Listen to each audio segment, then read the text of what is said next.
or tribunal of the ODM party. Basically, the petitioners were requested by the party to appear before the tribunal today.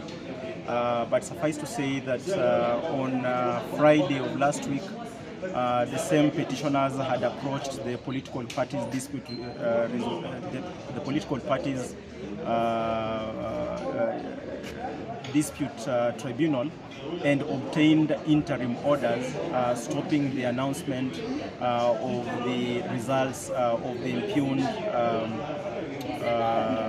elections of the 29th of August 2025. So when we have appeared before the IDRM of the ODM today, we basically have dealt with the preliminary issues as to whether the tribunal is properly seated to determine the complaint that was filed before the party. So that is what parties have submitted on the part of the appellants before the IDRM. We have submitted to the party that the boat already left the dock.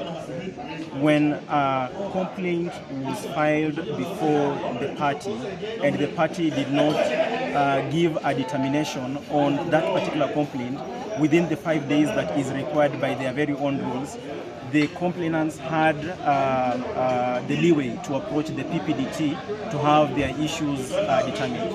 So what we have submitted before the IDRM is that the tribunal of the party does not have the jurisdiction to sit and determine this matter. The respondents, on the other hand, felt otherwise, and they think that the tribunal of the party has the jurisdiction to hear and determine this complaint that was filed before the party. So we have ventilated over those issues. The tribunal of the party, these